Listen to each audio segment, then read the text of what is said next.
Hello, dear students. This is Dr. Govind Sarswat, Assistant Professor in English from Government College, Jigana. Dear students, today I am going to tell you something about a nature sonnet written by William Wordsworth. The title of the sonnet is The World is Too Much with Us. The author William Wordsworth was born in 1770 and is regarded as the pioneer poet of the Romantic Age. In the history of English literature, the beginning point of the Romantic Age is taken to be the year 1798. It is the same year in which William Wordsworth published his lyrical ballads in collaboration with S.T. Coleridge. They were close friends, and together they gave a new identity to Romantic poetry. It has its own unique features, the Romantic poetry. The first one is the description of nature. Now, this description of nature is not just an ordinary one, it is unique in itself. If you want to know how nature is described in Romantic poetry, we should go through the poems of William Wordsworth and some later romantics like P.B. Shelley and John Keats. The second feature is related to the use of language. The language of Romantic poetry is simple and devoid of any artificial elements, devoid of the use of unnecessary figures of speech also, the way the poets of the new classical age have used for the sake of ornamentation. Then we find the description of supernatural elements. So these are some basic features. There are some more, but we will discuss the romantic age and romantic literature in another lecture. Right now, we are concerned with the sonnet, The World is Too Much with Us. It is an Italian sonnet because the 14 lines of this sonnet are divided into two parts: octave, having the first 8 lines, and susset, the remaining 6 lines. This sonnet is the complaint of William Wordsworth, and he provides his solution also in the susset. It begins on it begins with an ironical and satirical note when he says the world is too much with us. Now, the use of the word world here is symbolic. It stands for modern materialistic world. The poet is a bit angry with the fact that we human beings are too much preoccupied with these materialistic activities in our life: late and soon, getting and spending. The poet regrets that, like a machine, we keep ourselves busy from early hours of the morning till late midnight. And why do we do so? Only to earn more and more money and then planning how to spend. So, in this way, according to Wordsworth, we are just wasting our powers. Human beings have great potential and they should invest their time and energy into something that is creative, that can afford us peace of mind. There should be a balance between our professional and personal life. Yes, we need to earn money, it's okay, but what is the use in being like a machine? We should spare some time for our personal life also, where we can do what we love. This will certainly refresh us. The beauty of nature is also refreshing, but the grim reality is little we see in nature that is ours. Nature is open to everyone, but we ignore it. We ignore this bliss of nature. This is something unwanted and unnecessary. And the reason behind it is that we have given our hearts away a sordid boon. William Wordsworth here has hit the ultimate truth behind all this behavior of modern men. The reason is the human beings have attached their emotions to a sordid boon. Now, this phrase is an example of oxymoron. Oxymoron में क्या होता है कि दो words होते हैं जिनका opposite meaning होता है और उनको साइड बाय साइड प्लेस किया जाता है। जैसे यहाँ पे बोन का मतलब वरदान है और सोडेड का मतलब अभिशापित। तो ऐसा वरदान जो अपने आप में अभिशापित है।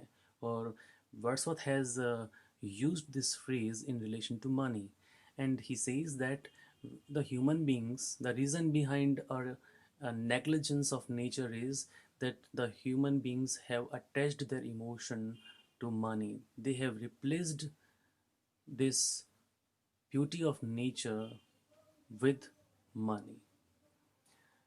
In the next four lines, William Wordsworth presents a beautiful picture of nature.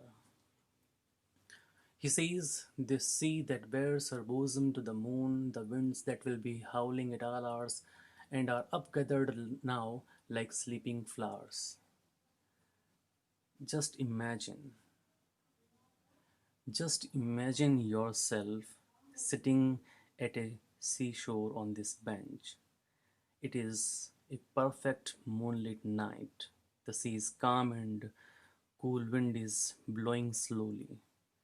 It is the same wind that keeps howling throughout the day, but it seems as if the wind is tired now and it has upgathered like the sleeping flowers. The petals of the flowers are folded, so it seems as if the flowers are sleeping.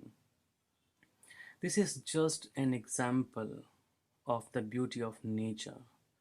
There are many more lovely spectacles into the lap of nature, like this, like this, and this one reminds me of a song, an old classical one. ये रातें, ये मौसम, नदी का किनारा, ये चंचल हवा. Now, the question is, do we have enough time to enjoy this bliss of nature? Can we make this beauty of nature a part of our life? Such experiences will certainly provide us moments of joy in future. There will be a kind of satiety in all the materialistic things. It is a fact that we can buy objects in this world, but not such memories. So, mind it, we have to or we need to make such beautiful memories before we ourselves become a memory. This is the complaint of William Wordsworth, or you can say this is the message of William Wordsworth, that there is a whole lot of beauty in nature. Just spare some time to go into the lap of nature and enjoy its bliss. It will be healing for you. Why? Why have I used the word healing? Because many times we feel that we are grief stricken. There is a stress hovering over our mind, and then how can we get refreshed? Many of us want to be alone in a solitary atmosphere where we can sit alone, and just by sitting there under a tree in a garden, you will feel the indirect healing influence of nature. The cool and still atmosphere where the birds are chirping and the wind that passes through the leaves of the tree, they create their own sonorous music. And we gradually begin to feel that our stress is reduced and we are relieved of the tension. This is the bliss of nature. It is like our friend, a nurse, and above all, like mother. We don't speak or we don't share what is ailing us to nature, but the company of nature works in its own way. Wordsworth, in these lines, tries to make us feel what we human beings are missing by being too much busy in our materialistic activities. एक कहावत है, sorry, कि जंगल में मोर नाचा किसने देखा, तो जाना पड़ेगा ना देखने के लिए. अब कई जने ये सोचेंगे कि क्या स्पेशल इसमें, तो मत देखिए, बने रहिए मशीन की तरह. और अगर नाचते हुए उस मोर को देख के खुशी महसूस होती है, तो आपको बताइए, you are you are still a human being. आप महसूस कर रहे हैं उस पल की वैल्यू को, जो कि हो सकता है आने वाले टाइम में आपको उतनी ही खुशी दे जितनी कि आप देखते हुए फील करते हैं। इस सृष्टि में बहुत खूबसूरती है। अपना समय दीजिए, जाइए और निहार कर उन यादों को बनाइए जो मन को सुकून दे सकती है। पैसा ये सुकून नहीं दे सकता। And then William Wordsworth is sad because for this, for everything, we are out of tune. We are not attuned with this beauty of nature. There is a bliss which we can feel when we spare some time and go into the lap of nature and enjoy the beauty. But this is the complaint of William Wordsworth. This is the complaint of William Wordsworth, that why this is so. the thing the things which are really useful and really that can really afford us joy and peace of mind are neglected, and something temporary and transitive things have replaced them. इतनी सस्ती भी नहीं है nature, और महंगी इतनी है कि पैसा भी नहीं खरीद सकता वो एक्सपीरियंस जो आप वहाँ पे जाएंगे। क्योंकि नेचर की जो ब्यूटी होती है ना, अपने आप में वाइल्ड होती है, और वाइल्ड में ही वो ब्यूटी होती है। एक आप गार्डन में जाते हैं, वहाँ की एक अलग सिस्टमेटिक वे में उसको मेंटेन किया हुआ होता है। लेकिन जब आप जंगल में जाते हैं, वहाँ पे बेतरतीब तरीके से वो पेड़ वगैरह जो है वो उगे हुए होते हैं। किसी भी कोने में हो सकता है कि कुछ हो। सो एक एडवेंचर आप फील करते हैं वहाँ पे, उसका अपना ही एक अलग मज़ा है। So this is what Wordsworth tries to say, that we need to spare some time and we should not ignore nature. Then in the Susset, uh, William Wordsworth's complaint comes to the fore. It begins with this question of William Wordsworth, that why does it not move us? He says that it moves us not, great God. He gets angry at the behavior of modern civilized people, and he says that if civilized people and educated people behave in such a way, then he doesn't want to be one among them.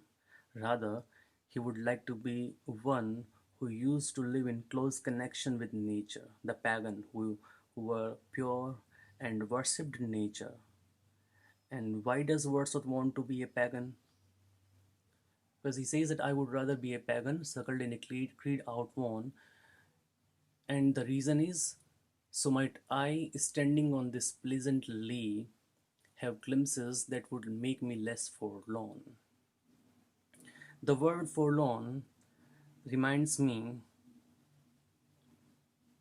of some lines written by Francis Bacon when he says that crowd is not company and face is just gallery of pictures. Bacon ने बिल्कुल सही कहा है, क्योंकि कई बार भीड़ में होकर भी हम अकेला महसूस करते हैं, और कभी कभी अकेले होकर भी इतना अकेलापन महसूस नहीं होता। पैराडॉक्सिकल है, पर पैराडॉक्सेस हमेशा ग्रेटर ट्रुथ्स की तरफ इशारा करते हैं। अगर जुड़ाव या अपनापन महसूस ना हो तो आप साथ रहने वाले भीड़ का हिस्सा बन जाते हैं। अपनापन ही है जो हमें आपस में जोड़ता है। So he says that I don't want to be one among those civilized people, and I want to be a pagan, so that when I stand on this pleasant lea, I would be able to have glimpses of this beauty of nature and I will feel less lonely. And then he would be able to have sights of Proetus rising from the sea, or hear old Triton blow his wrenched horn. These two allusions related to Proetus and Triton, they are old Greek sea gods. This one, this image is of Proetus, and this is old Triton. Why William Wordsworth has used these two use the reference of these two sea gods is because the uh, it is a rare experience in itself. It is not possible for everyone to have the glimpse of these two sea gods. But if you are pure, if you are a worshipper of nature, only then it can be a possibility for you. And I want to I want to experience this rare aspect of nature also. So this is all about the content of the sonnet. The world is too much with us.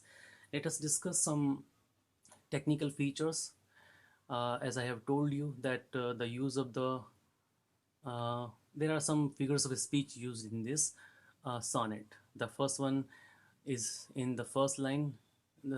He has used the symbol word for modern materialistic world. Then he has used oxymoron in the phrase a sordid boon. And in the next line, William Wordsworth personifies nature. He personifies sea. It seems as if the sea is trying to embrace the moon. Then he has used some allusions in pagan, Proetus, and Triton. He has made the references, and if we want to know more about them, we have to look somewhere else that will relate the whole knowledge. This is me, Govind, urging you to plant and protect trees. I hope that I could communicate the message of William Wordsworth, which he has penned down in this beautiful nature sonnet. The world is too much with us.